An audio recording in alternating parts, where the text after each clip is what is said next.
let me just speak from the heart, speak from my gut, and really not have anything prepared, but just tell you what's worked for me. And maybe some of the stuff that's worked for me might work for you now, currently, presently, as you guys have your goals and ambitions, NBA championship, MVPs in this room, things like that. But then further on down the line, as you guys continue to live your life. The first thing I would just want to say is this idea and this notion that you can be anything you want, you can accomplish anything you want, right? We hear that. You've heard that from the time you were little boys. You hear that now. You're already incredibly accomplished. You can win an NBA championship, MVP of the league. You could become president. You could become governor. You could be in entertainment. You could do Charles, and you could do Shaq. You could do that. You could do whatever you want to do. You guys know that. The thing that has worked for me is to remember the hard times. So, and I'm sure you guys all have your processes. And again, I'm going to tell you what's worked for me. So before a big movie comes out, before back in the days when I was wrestling with WWE, a WrestleMania match, anything big that would happen, I would always take a moment and I'd just remind myself, all right, I was evicted when I was 14. We were kicked off the island. We couldn't live in Hawaii. Had no place to live. A lot of shit happened. Then when I moved to Nashville, I was arrested multiple times by the time I was 16 years old.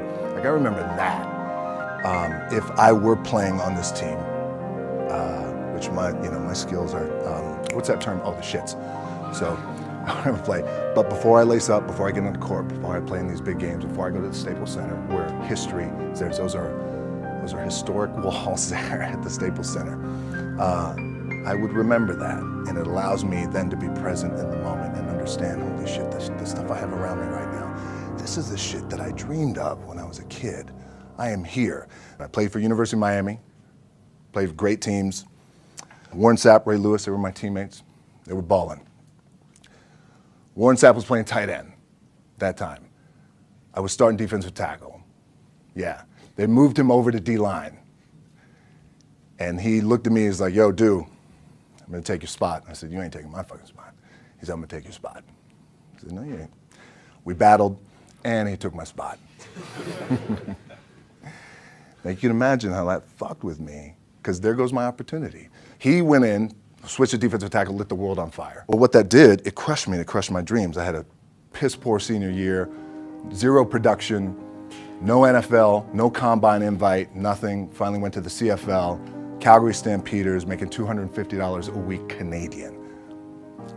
Now, I had to send that shit home to my wife at that time. Had no money. So I remember that. When I got cut from Canada, I had $7 in my pocket. And I always tell that story. So now my production company is $7, advertising agency is $7, everything is $7. So I always remember that. What helps me is to keep the hard times in the front of my mind, because it allows me to go into these big moments that I've worked my ass off, and you guys have worked your ass off. It allows me to go into these big moments with a different perspective.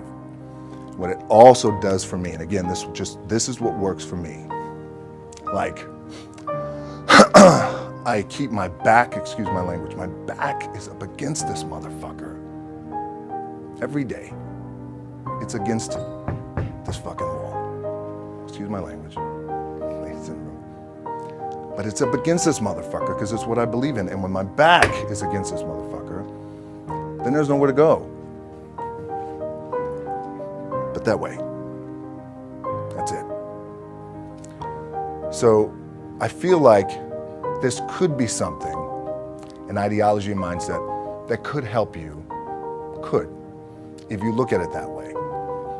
Because you made it already. We made it. We're successful boys, and we're lucky boys to be where we're at. Well, you guys made it. Everybody's rich in the room.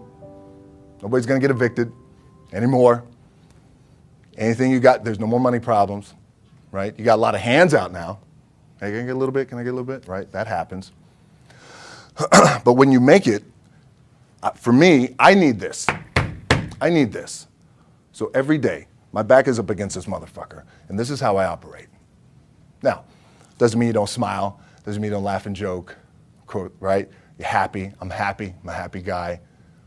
But when it comes to business and when it comes to executing, it's up against this.